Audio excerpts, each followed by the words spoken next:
आप देख रहे हैं प्राइम टीवी, सच साहस सरोकार।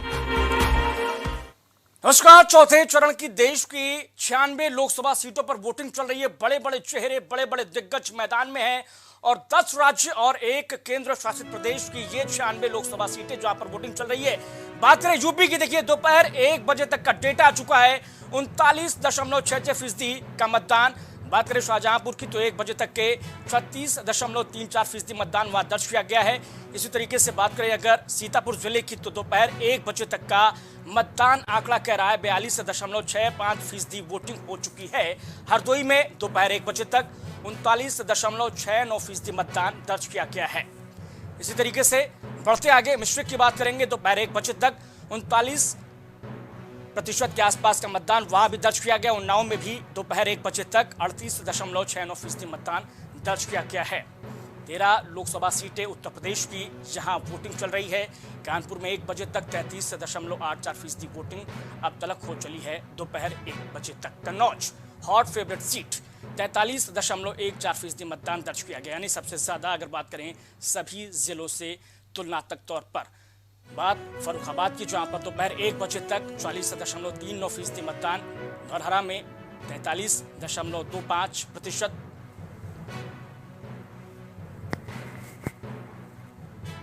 लखीमपुर खीरी में 1 बजे तक 43.31% वोटिंग हो चली है।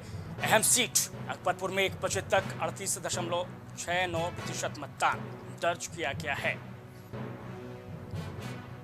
इटावा में 1 बजे तक 37.68% मतदान दर्ज किया गया है। लंबी कतारें लोगों की। बहराइच में 1 बजे तक 40.65% मतदान। चिलचिलाती गर्मी के बावजूद लगातार उत्तर प्रदेश के लोग अपने घरों से निकल रहे हैं और इस महोत्सव को दरअसल में एक जो है अपना इसमें आहुति देने की कोशिश कर रहे हैं। और पूरी तरीके से ये जो तस्वीरें हैं वो आप देख सकते हैं कि किस तरीके से लोग अपने घरों से पोलिंग बूथों के लिए निकल रहे हैं। इस बीच अखिलेश यादव कन्नौज पहुंचे हुए हैं। बड़ी खबर, पोलिंग बूथों का निरीक्षण करने के लिए अखिलेश यादव पहुंचे हुए कन्नौज। कल आरोप लगाया था कि लखनऊ से 6 बड़े अधिकारी कन्नौज भेजे गए हैं चुनाव को प्रभावित करने के लिए, और आज वो खुद कन्नौज में सौरिक में निरीक्षण के बाद छिबरामऊ के लिए वो रवाना हो चुके हैं। अखिलेश यादव कन्नौज से चुनाव लड़ रहे हैं। उनकी प्रतिष्ठा भी इस चुनाव में दांव पर लगी हुई है। जिन बूथों पर शिकायतें मिली हैं वहां जा रहे हैं अखिलेश। कई बूथों पर, कन्नौज की कई बूथों पर शिकायतें मिली हैं और इसी सिलसिले में वो कन्नौज पहुंचे और वहां शिकायतें मिलने वाले बूथों पर निरीक्षण किया है अखिलेश यादव ने। पोलिंग बूथों का निरीक्षण करने के लिए अखिलेश यादव पहुंचे हुए हैं और तस्वीरों के जरिए आप देख सकते हैं अखिलेश यादव का काफिला कन्नौज में पहुंचा हुआ है। सौरिक में निरीक्षण के बाद छिबरामऊ के लिए अखिलेश रवाना हो चुके हैं।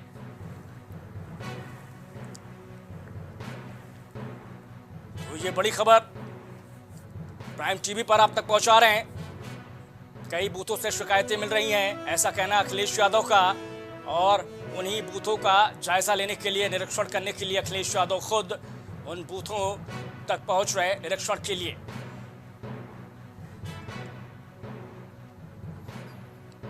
उत्तर प्रदेश की 13 लोकसभा सीटें और इनमें हॉट फेवरेट सीट जो है वो कन्नौज की है, उन्नाव की है, खीरी की है। वो खीरी लोकसभा सीट जहां अजय मिश्रा टेनी पहली बार जनता की अदालत में है। तिकुनिया कांड के बाद पहली बार खीरी में चुनाव हो रहा है। उनके बेटे मुख्य आरोपियों में शुमार थे, लेकिन अब वो खुद जनता की अदालत में है। उधर अखिलेश यादव कन्नौज से चुनाव लड़ रहे हैं और इसी बीच वो कन्नौज भी पहुंचे हुए हैं,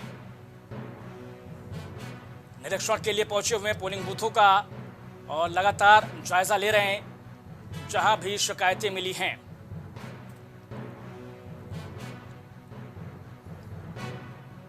संविधान बचाने की लड़ाई में अखिलेश यादव कथित तौर पर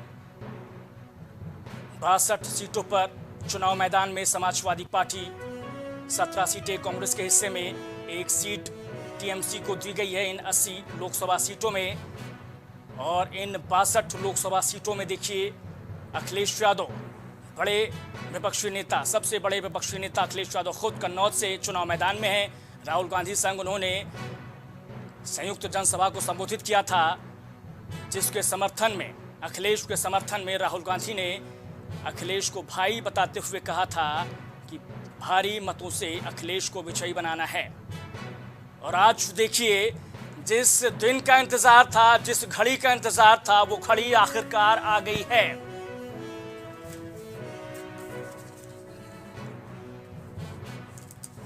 सुब्रत पाठक के खिलाफ चुनाव मैदान में ताल ठोकते हुए अखिलेश यादव, आखिरी वक्त में उन्होंने सुब्रत पाठक के खिलाफ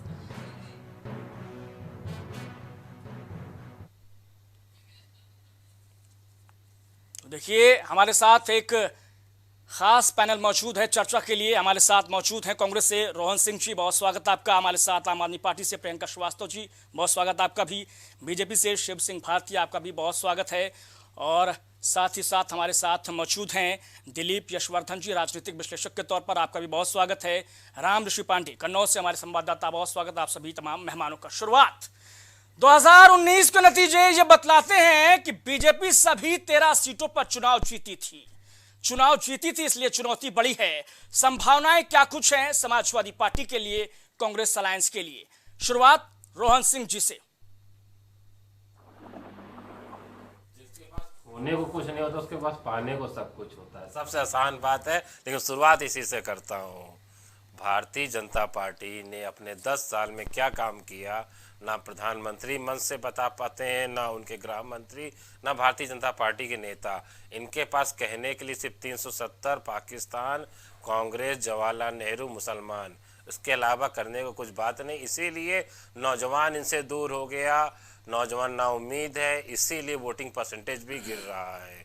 तो ये हम सबकी भी जिम्मेदारी, वोटिंग परसेंटेज भी बढ़े और हम सब ये देखें कि भारतीय जनता पार्टी किस तरह से संवैधानिक संस्थाओं का दुरुपयोग करके, संवैधानिक संस्थानों पे चोट करके भारत की आत्मा को नुकसान पहुंचा रही है, किस तरह से संविधान के लिए खतरा उत्पन्न हो गया, किस तरह से आने वाली पीढ़ियों के लिए खतरा उत्पन्न हो गया। ये हम सभी भारतीयों की और सबकी जिम्मेदारी कि हम लोग अपने आने वाली पीढ़ियों के लिए लड़ाई लड़ें और भारतीय जनता पार्टी। लेकिन रोहन जी, मतदान प्रतिशत जो 1 बजे तक का, दोपहर तक का कह रहा है, वो दरअसल में बतला रहा है कि 40% के आसपास मतदान यूपी में हुआ है। यानी कि कहीं ना कहीं 3 फेजेस से हम तुलना करें तो अभी तक सबसे ज्यादा मतदान हुआ है आज के इस चरण में 1 बजे तक। शाम तक का जो डेटा आएगा तब का तब देखा जाएगा। फॉर्म 17A का भी सब मिलान करवाया जाएगा और इलेक्शन कमीशन को कहा अभी तक के डेटा पर आप क्या कहेंगे? अभी तक के डेटा भी अच्छा है, क्योंकि आज मौसम हम लोगों ने सुबह से अभी फॉलो कर रहे हैं, फर्रुखाबाद, उन्नाव, हर जगह पे मौसम बहुत अच्छा है, बदरी है, गर्मी कम है। तो अभी 12 तारीख को सारी स्कूलों में छुट्टियां होने की बात हो रही है। ठीक है, सारे कॉलेज। शिव सिंह भारती जी, जिसके पास खोने को कुछ नहीं होता है, पाने को सब कुछ होता है। 13 सीटें आपको मिली थी, लेकिन इस बार देखिए मुंह की खानी पड़ सकती है, रोहन सिंह जी कह रहे हैं।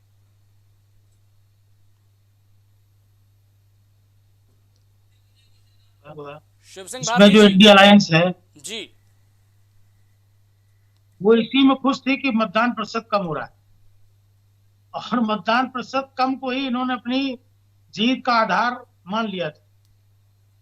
और मैं बराबर चर्चा में कहता आया हूं कि जैसे जैसे चुनाव आगे बढ़ेगा, निश्चित रूप से मतदाताओं में जागरूकता होगी। मुझे लगता है कि ये जो भारतीय जनता पार्टी का 400 पार का जो नारा था, उस नारे से मतदाता बड़ा आश्वस्त हो गया था।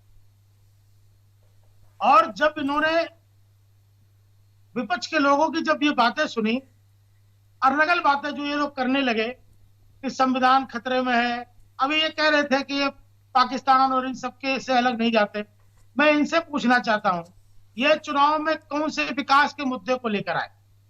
आपने भारतीय जनमानस में एक डर का माहौल पैदा करने का प्रयास किया। इसके बाद जवाब आपने कहा कि संविधान खत्म हो जाएगा। निश्चित रूप से मानिए, जनता ने इनको नकार दिया है और जनता मुट्ठी भींच कर पुनः निकल आई है और मतदान कर रही है। अभी तक का जो मतदान प्रतिशत बता रहा है वह तो शुभ संकेत ही दे रहा है। और मैं तो यही कहूंगा कि 13 सीटें थी, 13 की 13 सीटें, उसमें कन्नौज भी शामिल है। मैं ये समाजवादी पार्टी इंडिया अलायंस के लोग जो बैठे हैं उनको बता देना चाहता हूं कि जो सुब्रत पाठक जी हैं, उन्होंने आपके जो मुख्य विपक्षी दल उत्तर प्रदेश का है, उसके राष्ट्रीय अध्यक्ष की नींदें उड़ा दी हैं, बौखलाए हुए हैं। 1000 से ऊपर से ज्यादा अराजक तत्वों को उन्होंने कन्नौज में प्रवेश करा दिया था। शिव सिंह जी, कि यही चुनाव को सुब्रत किसी पाठक तरह से 2009 में प्रभावित किया अखिलेश जाए। से आ रहे थे, कहीं इतिहास दोहरा रहे थे खुद को। जी क्या बोले? 2009 में यही सुब्रत पाठक अखिलेश से आ रहे थे कन्नौज में, कहीं इतिहास खुद को दोहराने थे 24 में। अरे इससे पहले उन्होंने डिम्पल को भी हराया था जी। वही इतिहास दोबारा दोहराने वाले हैं।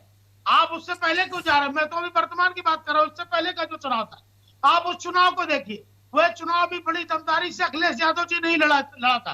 अखिलेश यादव जी की पूरी निगरानी में हुआ था। जो टीम आज उनकी काम कर रही हुई अखिलेश यादव, वही डिम्पल यादव जी के चुनाव में काम कर रही थी। और निश्चित रूप से मानिए, कन्नौज को इन्होंने जिस तरह से अराजक तत्वों के हवाले करके और ये लखनऊ शिव की सिंह ओर जी, गए थे। आप और केवल दिल्ली का अखिलेश सपना यादव देख को रहे थे। कन्नौज में नहीं वो नकार सपना रहे उनका कभी पूरा नहीं हैं। होगा। जी मेरा सवाल लीजिए, आप केवल अखिलेश को नहीं नकार रहे हैं कन्नौज में, बल्कि आप नकार रहे हैं उस राहुल गांधी को भी, जो राहुल गांधी अखिलेश के साथ मंच साझा करते हैं कन्नौज में। रोहन सिंह जी जवाब ले लेते हैं। शिव सिंह भाई को उतना वाकिफ नहीं होंगे क्या ग्राउंड पे रियलिटी, क्योंकि कई बार नेता प्रवक्ता हैं तो स्टूडियो और सब भागते हुए घरों में एसी में जमीन पे पता नहीं नेता चलता एसी है। में बैठे रहते हैं। शिव सिंह जी जवाब लूंगा आपसे, आप लोग एसी में बैठ के नेतागिरी करते हैं, जवाब लूंगा आपसे। तो होता क्या है, जमीन पे ग्राउंड जाते पे- नहीं है। शिव भाई, ठीक है अपना ठीक लेवल है आपसे पूछो। ठीक है, शिव मैं भाई जवाब बोल लेता हूं तो आपसे। ले रोहन जी को पूरा सुन लेते हैं। आप देंगे। चल रहे जाते हैं शिव भाई मोड बोल पर तो इनके लेने नेता दीजिए, तभी तो अपनी आप पूरी जवाब पार्टी को देंगे। छोड़कर और बैंकॉक घूमने चले जाते हैं। अरे ये हमको क्या बताएंगे बात कभी करते नहीं। हैं आप भारतीय राष्ट्रीय जनता पार्टी का पार्टी के कार्यकर्ता है। प्रदेश वह प्रवक्ता डोर है, टू जहाँ तक डोर मुझे संपर्क जानकारी करता है। प्राप्त है। वह क्या सरकार बात की करते नीतियां हैं, लोगों तक पहुंची कि बैंकॉक नहीं और पहुंची, थाईलैंड घुमवा वहां रहे तक हैं। कार्यकर्ताओं के वहां तक जनता के बीच में सुनिए जाता तो है। सुनिए आप सुनिए उनको सुनिए कार्यकर्ताओं सुनिए, को अभी हम उस स्तर पे नहीं जाना चाहते हैं। शिव जी, उत्तर प्रदेश के अंदर शिव जी थमिए तो कहीं है पहले। नहीं। शिव जी जीरो थमिए तो पहले। जीरो हो गई है। सांस आपके लीजिए, साथ आप सांस क्या कह रहे हैं? लीजिए, सांस अरे लीजिए। सांस ले लो भाई। शिव जी सांस लीजिए। हम ही कहते हैं भैया कि 10 साल शासन आपका था, केंद्र में आपकी सरकार, 7 साल मुख्यमंत्री आपका। आप जनता के बीच में खड़े होते, अब बताते क्या बनाए, क्या किए, जनता क्यों वोट दे। आप खड़े होते चिल्लाते पाकिस्तान, मुसलमान, नेहरू, हिंदू। आप अपना किया काम बताते नहीं है। फिर ठीक है, पॉइंट आ गया। आम आदमी पार्टी के पास चलते हैं। प्रियंका श्रीवास्तव जी, केजरीवाल जेल के बाहर आ चुके हैं फिलहाल 1 जून तक के लिए, लेकिन क्या वो महदूद रहेंगे पंजाब की 13 लोकसभा सीटों तक? क्या वो महदूद रहेंगे दिल्ली की 7 लोकसभा सीटों तक? क्या बाहर भी इंडिया अलायंस को मजबूत करेंगे क्या केजरीवाल? बिल्कुल मैं ये कहना चाहूंगी कि गठबंधन के तहत अब हमारे अरविंद जी जाके प्रचार प्रसार करेंगे और बहुत मजबूती के साथ चौथे हम फेज खड़े में क्या, रहेंगे। चौथे फेज में क्या समर्थन इंडिया अलायंस को? देखिए इसको तो अभी हम प्रचार हमारा स्टार्ट हो रहा है, क्योंकि काफी दिन से क्योंकि संजय सिंह भी पहुंचे हुए थे कन्नौज में जब अखिलेश और राहुल गांधी मंच साझा कर रहे थे। देखिए अभी मैं भी वहां गई थी, ऐसा नहीं है, मैं भी वहां पे उपस्थित थी। मैं भी वहां कन्नौज तक मेरा भी दौरा था, मैं वहां पहुंची थी सभा में। लेकिन अभी देखिए हमारा प्रचार प्रसार बहुत प्रभावित हुआ है, जैसे कि हमारे बड़े नेताओं को अंदर कर दिया गया था, है ना। तो ये अब जो आगे की रणनीति बन रही है, अभी जैसे कि हमारे संजय भैया गए थे, है ना, जैसे जैसे चल रहा है हमारा प्रचार प्रसार हो रहा है, तो धीमे धीमे मजबूती के साथ हम लोग खड़े रहेंगे। अच्छा, ये चौथे फेज से मतलब तो नहीं, लेकिन मैं एक सवाल प्रियंका जी आपसे ले लेता हूँ। क्या लगता है कि दिल्ली में अगर मैं बात कर लूँ 7 सीटों में से एक भी सीट आएगी क्या आम आदमी पार्टी? बिल्कुल आएगी। हम सारी सीटों पे खड़े रहेंगे, बिल्कुल आएगी जी, बिल्कुल जीतेंगे। खड़े तो हैं आप, मजबूती से भी लड़ भी रहे हैं। बिल्कुल बिल्कुल जीतेंगे। लेकिन क्लीन स्वीप किया था बीजेपी ने। देखिए यही तो राजनीति है, आप समझने की कोशिश करिए। इसी को तो राजनीति बोलते हैं कि अगर हमारे खिलाफ कोई खड़ा ही नहीं होगा तो हमें अपनी ताकत का अंदाजा कैसे होगा। केजरीवाल के बाहर आने का फायदा मिलेगा? बिल्कुल मिलेगा, बिल्कुल मिलेगा, इस चीज का फायदा। ठीक है, दिलीप यशवर्धन साहब, 10 जिन 13 लोकसभा सीटों की बात हो रही है, इनमें से 5 लोकसभा सीटें जो हैं वो सुरक्षित सीटें हैं। दलित बाहुल्य, दलितों पे बात की गई, पिछड़ों पे बात की गई, आरक्षण पे बात की गई, और आज बारी है जनता की, यानी कि आज अग्नि परीक्षा ले रही है जनता कि आरक्षण पे दरअसल वो अलायंस के साथ में है या भारतीय जनता पार्टी के वादे और दावे पे बिलीव कर रही है। आपका एनालिसिस क्या कह रहा है यशवर्धन साहब?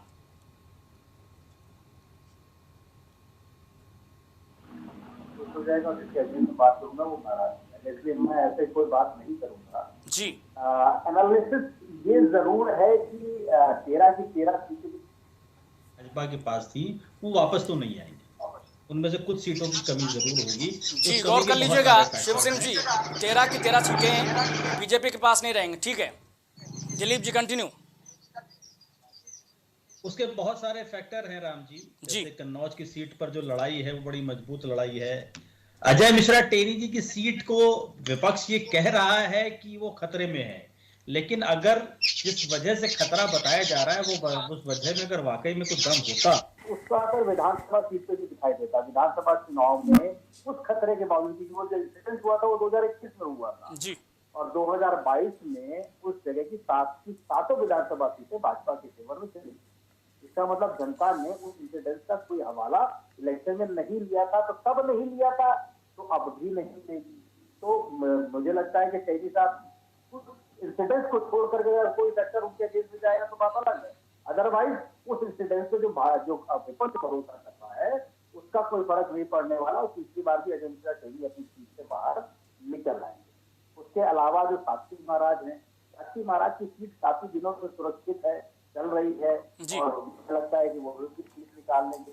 आप कुछ सीटों पर जहां जातीय समीकरण यादव फैमिली की है, समाजवादी पार्टी के फेवर की अलायंस की है, 13 में से मुझे लगता है 1 या 2 सीटों पर ही कांग्रेस के कैंडिडेट है, बाकी सब जगह समाजवादी पार्टी के ही कैंडिडेट है। अब यहाँ पर जो बसपा का रोल है वो बड़ा महत्वपूर्ण हो जाता है, कि बसपा के जितने भी कैंडिडेट खड़े हैं वो इसलिए खड़े किए गए हैं कि जो इंडिया अलायंस कैंडिडेट हैं उनका वोट काटा जाए और उनका फायदा भारतीय जनता पार्टी को मिले।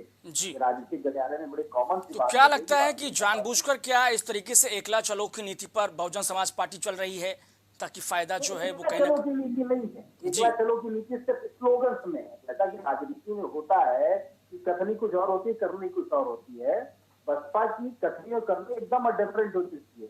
करना कुछ आता है, हो कुछ जाता है। वो इंडिया अलायंस के साथ नहीं चलेंगी, लेकिन ऑफ द रिकॉर्ड वो भाजपा के साथ चल रही हैं, चलेंगी नहीं, चल रही हैं और पिछले कई चुनाव से चल रही हैं और इस चुनाव में भी चल रही हैं। और आप अगर उनके कैंडिडेट का कलेक्शन देखेंगे तो जातिगत समीकरण कुछ इस तरीके से होता है उस कैंडिडेट का कि वो नुकसान पहुंचाता है अपोजिशन को और भारतीय जनता पार्टी को फायदा पहुंचाता है। ठीक है दिलीप साहब, मेरा एक सवाल ये है आपसे कि क्या लगता है कि अगर बहुजन समाज पार्टी इस चुनाव में इंडिया अलायंस के साथ में होती, विपक्ष के साथ में होती, तो क्या इसका कहीं ना कहीं बहुत ज्यादा नुकसान होता बीजेपी को? होता, बिल्कुल होता, बिल्कुल होता। और भाजपा के लिए काफी जगह मुसीबतें हो सकती, बहुत सारा, क्योंकि बहुजन समाज पार्टी का अपना वोट बैंक बहुत मजबूत है। ठीक है यशवर्धन साहब, आऊंगा आपके पास वापस। राम ऋषि पांडे, जिस सीट को लेकर बहुत ज्यादा बातें हो रही थी, तेज प्रताप यादव भतीजे मैदान में थे, पहले मुकाबला नेपाल से था, अब कथित तौर पर मुकाबला पाकिस्तान से है। क्या लगता है ये मुकाबला जीतेगा कौन? राम ऋषि पांडे, क्या कुछ माहौल कन्नौज में?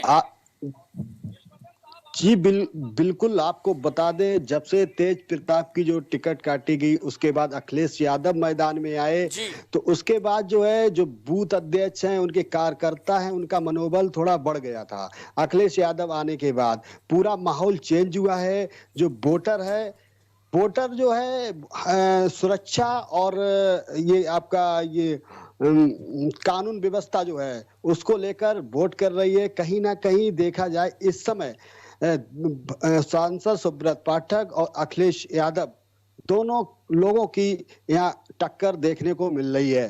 जी राम ऋषि पांडे, कल अखिलेश का एक बयान आया था कि लखनऊ से 6 बड़े अधिकारी, 3 डीएम और 3 एसपी भेजे गए हैं कन्नौज में चुनाव को प्रभावित करने के लिए।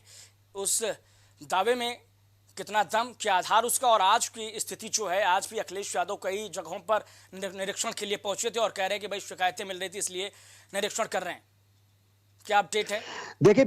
देखिए बिल्कुल उनके बयान पर जो है सच्चाई ये है कि आज जो है अखिलेश यादव कन्नौज पहुंचे हैं। बराबर जो है समाजवादी पार्टी द्वारा शिकायत की जा रही थी कि भाजपा के लोग जो है वो फर्जी वोट डाल रहे हैं, उधर प्रशासन का दबाव बना रहे थे सपा के लोग कि प्रशासन जो है समाजवाद भाजपा वालों का सपोर्ट कर रहा है। उस को लेकर आज जो है अखिलेश यादव पहुंचे हैं। अभी जो है सौरिक पहुंचे थे। सुबह एक वीडियो वायरल हुआ था जिसमें वर्तमान विधायक तिरवा के हैं वो जो है सिपाही को हड़का रहे थे कि ये फर्जी वोट तुम डलवा रहे हो। इसी को लेकर जो है उन्होंने एसपी से शिकायत की थी।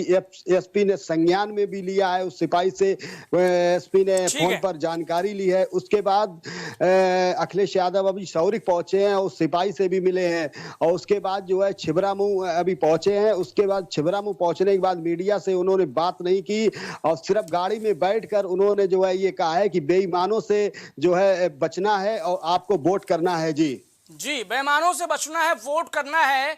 और देखिए अखिलेश यादव लगातार कन्नौज में अलग अलग बूथों तक पहुंच रहे हैं, निरीक्षण कर रहे हैं और जायजा लेने की कोशिश कर रहे हैं कि भाई कहीं कोई दिक्कत ना हो, कहीं कोई गड़बड़ी ना हो। लेकिन खबर दरअसल यही है और चर्चा का विषय दरअसल यही है कि आज इस चौथे फेज में कौन 20 साबित होने वाला है, क्योंकि 20-19 के नतीजों में हमने देखा कि क्लीन स्वीप किया था भारतीय जनता पार्टी ने और डब्बा गोल हो गया था समाजवादी पार्टी का और बसपा अलायंस का। तब समाजवादी पार्टी और बसपा ने मिलकर चुनाव लड़ा था, लेकिन इस बार के चुनाव में बहुजन समाज पार्टी अकेले चुनाव लड़ रही है और वहीं कांग्रेस का साथ मिला है समाजवादी पार्टी को। रोहन सिंह जी, वापस आऊंगा आपके पास। चुनाव शुरुआत होते ही जो मुद्दों की बात होती है, लेकिन जैसे जैसे चुनाव आगे बढ़ता जाता है, ये जो स्थानीय मुद्दे होते हैं, जनता के मुद्दे होते हैं, वो जातीय समीकरण, धार्मिक समीकरण की शक्ल ले लेते हैं। क्या लगता है आखिर इसकी वजह क्या है? आरक्षण की बात होती है आरक्षण छीन लिया जाएगा अगर फला पार्टी की सरकार आ गई। आखिर इन सब के पीछे माइंडसेट क्या होता है? रोहन सिंह जी। शुक्ला जी, जब कोई आदमी काम नहीं किया होता है ना, तो वो इधर उधर की सारी दुनिया की उलूल जुल बातें करता है। अगर इनके पास कुछ किया होता तो बताते हैं। तो इन्होंने सारी बातें, हमने जो कहा जो है सब मेरे मैनिफेस्टो में है, जिसको 90 लाख से ज़्यादा बार डाउनलोड किया गया वेबसाइट से। उसकी हार्ड कॉपियां भी वितरित कराई गई हैं, सबको पता है, सबको मालूम है। हमने जो कहा है, एक बार भी कहीं पे किसी मुसलमान कोई चीज़ का जिक्र नहीं, ना पाकिस्तान का। लेकिन उन्होंने मुसलमान ढूंढ लिया, पाकिस्तान ढूंढ लिया, मंगलसूत्र ढूंढ लिया, भैंस ढूंढ ली। इसकी दो वजह हो सकती है, या तो कपोल कल्पना या पढ़ना पाने की क्षमता का अभाव। नहीं, एक इसकी वजह एक ये भी हो सकती है, डर भी एक इसकी बड़ी वजह हो सकती है। डर तो बिल्कुल हो सकता है। 70 साल में कांग्रेस ने नहीं छीना है और अभी आएगी तो छीन लेगी, ऐसा भी तो है नहीं। लेकिन बात क्या होती है ना शुक्ला जी, कि नरेंद्र मोदी जी को मालूम है, उन्होंने डरा कर हार का डर, चुनाव में हार का डर, चुनाव में हार का डर तो है ही। उन्होंने पिछले अपने 22 साल की राजनीतिक अनुभव में नरेंद्र मोदी जी को ये तो पता है कि वोट उन्हें हासिल कैसे करना होता है। इसीलिए जो हिंदू कभी खतरे में नहीं था, जब वो सत्ता में आते हो हिंदू खतरे में आ जाता है। तो इसीलिए जब आपका जो सवाल है कि हम लोग क्यों मुद्दों से भटक जाते हैं, क्यों हम लोग बातें करने लगते हैं सारी चीज़ों की, तो नरेंद्र मोदी जी तो जाने जाते हैं कि पॉलिटिकल डिस्कोर्स को ज़मीन पर ला के गिरा देते हैं। वो किसी की विधवा माँ को भी नहीं छोड़ते, किसी की बेटी को नहीं छोड़ते, किसी को कुछ भी बोल देते हैं, किसी परिवार को बोल देंगे, किसी को कुछ भी कह सकते हैं। लेकिन एक बात मैं ये कहना चाहूँगा, सिर्फ 3 बेसिक मुद्दों पे चुनाव हो रहा है: महंगाई, बेरोजगारी और सरकार का संस्थागत तौर पे किया गया भ्रष्टाचार। वो चाहे वो इलेक्टोरल बॉन्ड के जरिए एक्सटॉर्शन का रैकेट चला रही हो, या फिर चाहे क्रोनी कैपिटलिज्म के जरिए सरकारी एजेंसियों का कथित तौर पर दुरुपयोग। बिल्कुल ये एकदम जायज बात आपने कहा और ये हकीकत, ये 3 मुद्दे हैं, यही 3 मुद्दों के बीच में जनता पर है। शिव सिंह जी, मुद्दों से क्यों भटक जाते हैं भाई? 10 साल के काम गिनाइए। मुद्दों से कहाँ भटके हैं? मुद्दों पर ही चुनाव हो रहा है। आप देखिए, 5 काम बता दीजिए, हम मान जाएंगे। विकास की गारंटी पर जब बात करती है, विकास की गारंटी देती है, उसके बाद तुरंत आप देखिए राहुल गांधी जी के गुरु सैम पित्रोदा का बयान आता है और उससे रिलेट करते हुए राहुल गांधी जी फिर बयान दे देते हैं। जी उसके ऊपर बयान देते हैं, कहते हैं कि मैं एक्सरे कराऊंगा, देश के संसाधनों का एक्सरे कराऊंगा, किसके पास कितना ज्यादा है उसका एक्सरे कराकर उसको समान रूप से वितरित कराने का काम किया जाएगा। तो आप निश्चित रूप से मानिए, आप कह रहे हैं कि हिंदुओं की बात करने लगते हैं। हिंदुओं की बात करने में बुराई क्या है? हिंदुओं की बात नहीं, सिर्फ भाई हिंदी पढ़ पाते हैं, सिर्फ एक समाज उसमें क्या लिखा है कि हम एक्सरे करा, हिंदू समाज आज हम उदाहरण बता दें एक्सरे की बात क्या है कि भारतीय समाज का वर्टिकली पूरा एक्सरे हो कि किन के पास कितनी संपत्तियां इकट्ठी हैं, आरक्षण जिस सिद्धांत जिस मकसद से लागू किया गया उनको वो चीज मिली कि नहीं मिली, उस परेशानी को आइडेंटिफाई करना और समस्या को हल करना। राहुल जी ने हिंदी में बात, क्यों नहीं कराया, हिंदी में समझा रहा हूँ, फिर से समझिए। राहुल जी ने कहा समाज का एक्सरे कराया जाए और पता चले कि ऐसे कौन लोग हैं जो 75 साल से जिनके पास लगातार संपत्तियां इकट्ठी होती चली जा रही हैं और बाकी लोगों के पास उस रेस में पीछे छूट गए। ठीक है यशवर्धन जी, यूपी की ये 13 लोकसभा सीटें और इन 13 सीटों में से सिर्फ 2 सीटों पर बीजेपी ने अपने कैंडिडेट बदले, बहराइच और कानपुर। बीजेपी को कहीं ना कहीं ये आभास है और ये जानकारी है कि भाई उनके जो सांसद हैं वो लगातार जनता के बीच में रहे, जनता उनसे नाखुश नहीं है, इसीलिए उनके टिकट रिपीट किए गए। क्या टिकट रिपीट करना बीजेपी के लिए फायदेमंद साबित होगा? जनता भरोसा जाहिर कर पा रही है क्या? देखिए ये तो रणनीति है। आप कई चुनाव में देखिए, कई बार वो विधानसभा से उठा के लोगों को लोकसभा पहुंचा देते हैं, लोकसभा से उतार के विधानसभा में ले आते हैं। कई बार पिछले फेज में जो इलेक्शंस हुए थे 10 सीटों पे, उसमें से 5 सीटों पर नए कैंडिडेट आए थे। इस बार 13 में से सिर्फ 2 ही सीटों पर कैंडिडेट आए, 11 पर वही के वही कैंडिडेट हैं। तो ये बीजेपी की रणनीति है और उसने कुछ देख सुन के ही ये कहा होगा, फायदा होगा डेफिनेटली बीजेपी के हिसाब से, तभी टिकट्स रिपीट किए गए हैं। वरना अगर बीजेपी टिकट काटने में माहिर है, हर बार टिकट काटती है, अगर कैंडिडेचर में कहीं कोई नुकसान नहीं दिख रहा होगा, जो ग्राउंड रिपोर्ट है उस कैंडिडेट के खिलाफ या उसके फेवर में वो अच्छी रही होगी, तभी उसके टिकट्स रिपीट हुए हैं। और जो कानपुर और बहराइच के जो टिकट काटे गए हैं, नेचुरली उनकी ग्राउंड रिपोर्ट खराब हुई होगी। तो ये बीजेपी की नजर से या बीजेपी की स्ट्रेटेजी के हिसाब से कहा जा सकता है कि टिकट रिपीट का मतलब है कि कैंडिडेट की विनेबिलिटी जो है वो पार्टी मान के चल रही है। जी, अगर आपसे मैं समझना चाहूं कि इन 13 सीटों में से क्या लगता है कि नंबर्स के हिसाब से आप कितनी सीटें देना चाहेंगे बीजेपी को, अलायंस को? ये कह पाना बड़ा मुश्किल होता है क्योंकि जनता का क्या मिजाज है, ये जब तक बैलेट बॉक्स खुलते नहीं तब तक नहीं पता चलता है। लेकिन मान के चलिए कि 90% सीटें, आकलन क्या 90% सीटें भाजपा रिटेन करेगी। जी, 10% सीटें यानी कि कन्नौज की सीट उसमें शामिल। कन्नौज की सीट पर फाइट है। फाइट है मतलब जीत नहीं रहे हैं, फाइट है सिर्फ। नहीं, सुब्रत पाठक नेगेटिव है और अखिलेश यादव पॉजिटिव है। जी रोहन जी, क्या तथ्य बताइए? सीटों का चुनाव गुजरा है वो भारतीय जनता पार्टी की स्ट्रांग होल्ड सीटें थी, जबकि पब्लिक में परसेप्शन बनाया गया है कि जो पहले 3 चरण थे वो भारतीय जनता पार्टी के लिए कठिन थे, क्योंकि भारतीय जनता पार्टी ने पिछले 2019 के चुनाव में 226 सीटें ऐसी थी जिसमें उसने 50% से ज़्यादा वोट शेयर से उसने चुनाव जीते थे। उसमें से वो मेजर पोर्शन 63% सीटों का चुनाव हो चुका है।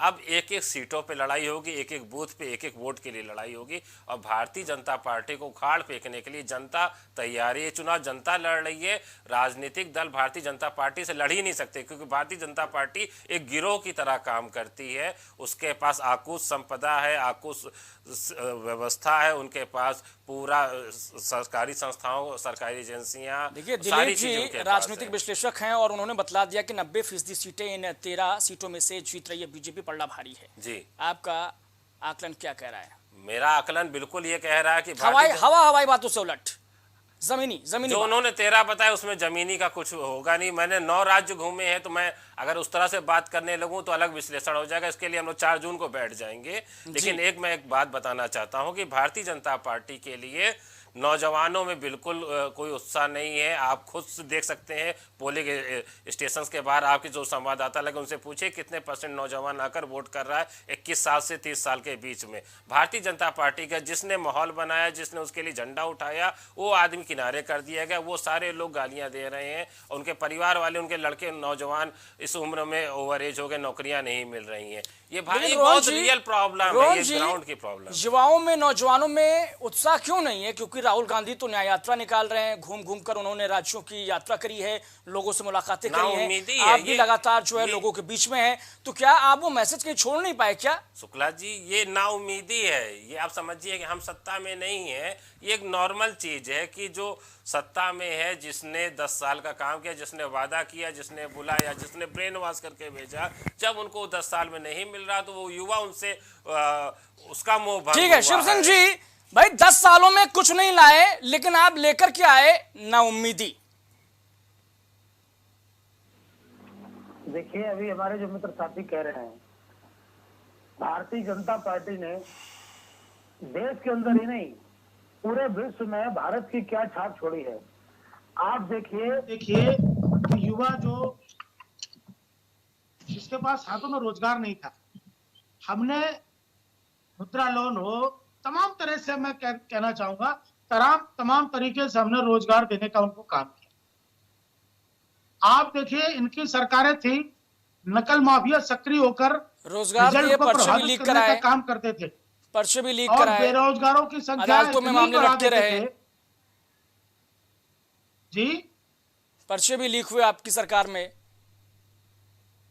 नहीं, पर्चे लीक हुए, मामले लटके हुए हैं अदालतों में, हमने माना। लेकिन देखिए, संगठित होकर जिस तरह से नकल माफिया सक्रिय हुआ करते थे, संगठित होकर जिस तरह से पेपर ले और मुन्ना भाई जैसे लोग बैठ के और परीक्षाओं को प्रभावित करते थे। अच्छा यशवर्धन साहब, चलते चलते आपसे एक चीज जानना चाहूंगा। आप लोग के अंदर गजब थे तेरे, 2 करोड़ नौकरियां साल भर देने का वादा करके आए हर साल, किसानों की आय दुगनी कर देंगे, 100 स्मार्ट सिटी बना देंगे, बुलेट ट्रेन चला देंगे। एक चीज को आप बता नहीं सकते हैं, वही रात दिन वही अलाप। लेकिन रोहन जी, काशी तो क्योटो बन गया है ना। रोहन जी, काशी तो क्योटो बन गया है ना। काशी को क्योटो बन गया, हम लोग और आप चलते सफर करके आ जाते हैं, शाम को आरती करके देख के आते हैं काशी का क्योटो क्या हुआ। मेरे पास वीडियो रखे हैं, अजय राय जी ने अपने ट्विटर प्रोफाइल से शेयर करके रखा है कि किस तरह से नामांकन करने जा रहे थे, सड़क पर सीवर का पानी बह रहा था और गंदगी बह रही थी। तो काशी क्योटो बना कि नहीं बना, वो काशी अलग ही जगह है। काशी इलाहाबाद पूरे तरफ 2 ही जगह ऐसी है जो बौद्धिक और अक्खड़ पर अल्हड़पन के लिए जानी जाती है, और वहां पर आप जाएंगे आप महसूस करेंगे कि रात 12 बजे 2 बजे लोग बन गया क्या मिलते हैं और उनके पास ओपिनियन है, वो बताते हैं कि रोहन जी बहुत अच्छा जवाब दे रहे हैं इस बारे में, और शायद मैं भी प्रचार करने काशी जाने वाली हूँ और मेरा दौरा वहाँ पे होने वाला है, तो अब मैं जाके स्वयं देखूंगी वहाँ पे क्या हुआ। मेरे आधार से तो नहीं हुआ है, चूंकि आज नरेंद्र मोदी का काशी में रोड शो भी है और कल वो अपना नामांकन दाखिल करेंगे काशी से। तो चूंकि काशी भी एक पूर्वांचल का एक अहम केंद्र माना जाता है, इस वजह से भी काशी को क्योटो बनाने की बात भी कही गई थी, और जिस तरीके से 10 साल सरकार के गुजर चुके हैं। ठीक है यशवर्धन साहब, मेरा एक सवाल आपसे ये है कि जो तमाम ये जो सियासी गुड़ागणित है, अब तक 286 सीटों पर 284 सीटों पर 3 फेजेस में मतदान हो चला है। आज जो है शाम 6 बजे तक 380 सीटों पर मतदान खबर हो जाएगा। इन चारों फेजेस में क्या कुछ आकलन आपका कहता है कौन किस पर भारी?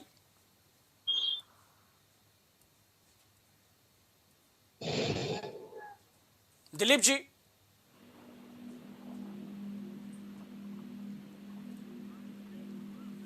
दिलीप जी आवाज पहुंच रही है आप तक?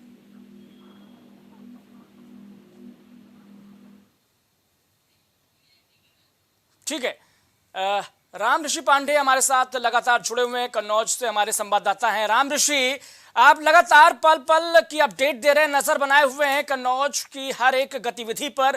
फिलहाल जो तस्वीर नजर आ रही है दोपहर 1 बजे तक मतदान प्रतिशत को लेकर, वो किसके फेवर में जाता हुआ 43% के आसपास का मतदान हो चला है कन्नौज में दोपहर 1 बजे तक। क्या कुछ बतला रहा है सुब्रत पाठक बनाम अखिलेश यादव की लड़ाई? क्योंकि दिलीप साहब तो कह रहे हैं कि भाई वहां भी फाइट जो है वो तगड़ी होने वाली है, ये नहीं कह सकते कि अखिलेश जो है एक तरफा जीत जाएंगे। राम ऋषि, देखिए, हमने युवा वोटरों से बात की। युवा वोटर कह रहे हैं कि जो हमारी जो भर्तियां थी वो कैंसिल हो गई हैं। कहीं ना कहीं युवा अपना मन बना चुके हैं, मुझे किसको वोट करना है। और जो हमने महिला वोटरों से बात की है, उन्होंने कहा है कि जब कोरोना काल के समय मेरे पास कुछ नहीं था खाने के लिए, आज जो है सरकार मुझे खाने के लिए दे रही है। तो आप समझ जाइए कि वोटर जो है सारा किसकी तरफ कर रहा है।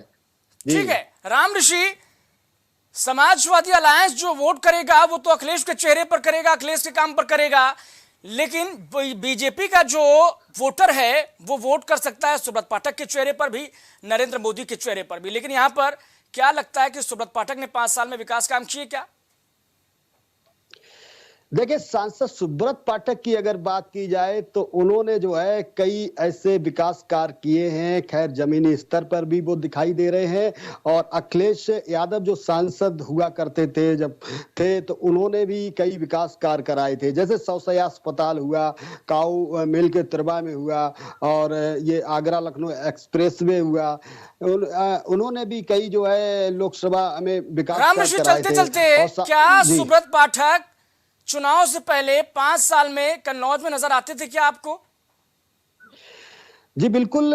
सुब्रत पाठक की अगर बात की जाए तो सुब्रत पाठक लोगों के बीच जाते थे, लोगों से बात करते थे, जब कोई लोग परेशान हुआ करते थे उनके साथ बैठते थे।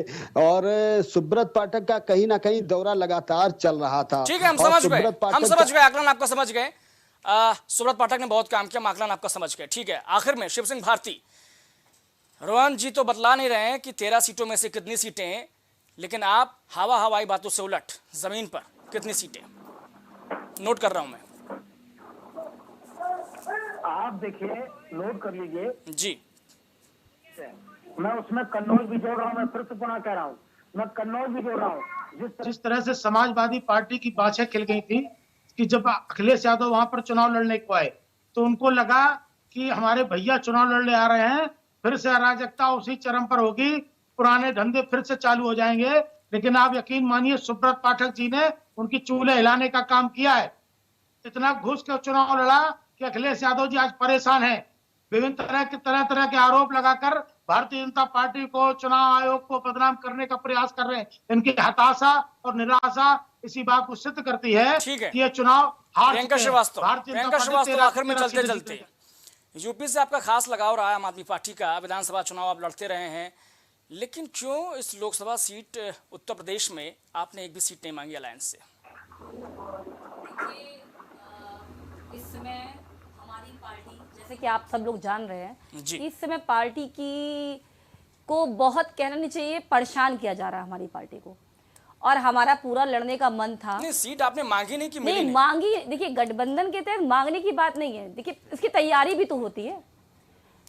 मतलब यूपी में आपकी तैयारी नहीं थी? जी तैयारी। अब बताइए, आज 1 साल से आम आदमी पार्टी के पीछे इस तरह से सत्ता पक्ष पीछे पड़ा हुआ है कि हम लोग अपने कामों को कर ही नहीं पा रहे हैं, दौरे कर ही नहीं पा रहे हैं। ठीक है, बहुत शुक्रिया आप तमाम मेहमानों का हमारे साथ इस खास चर्चा में बने रहने के लिए, जुड़ने के लिए, अपना कीमती वक्त देने के लिए।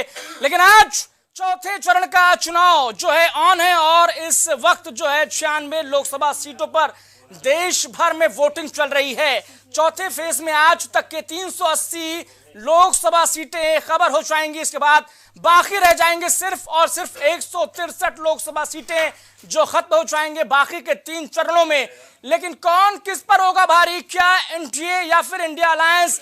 इस बार किसका होगा पलड़ा भारी? क्या तीसरी बार नरेंद्र मोदी की सरकार, या फिर नरेंद्र मोदी की सरकार आती भी है तो क्या केजरीवाल का वो दावा जिसमें वो कह रहे हैं कि अगर नरेंद्र मोदी दोबारा रिपीट होते भी हैं सरकार में तो नरेंद्र मोदी दरअसल में प्रधानमंत्री नहीं होंगे, अमित शाह होंगे। खैर, ये सब तो महज दावे हैं, लेकिन बहरहाल चर्चा इसी बात को लेकर थी कि आज इस चौथे फेज में कौन किस पर भारी है। लगातार हमने अपने मेहमानों से बातचीत करने की, उनका आकलन समझने की कोशिश की, सबने अपनी अपनी राय रखी। बहरहाल बहुत शुक्रिया इस तमाम दर्शकों का भी इस शो में बने रहने के लिए।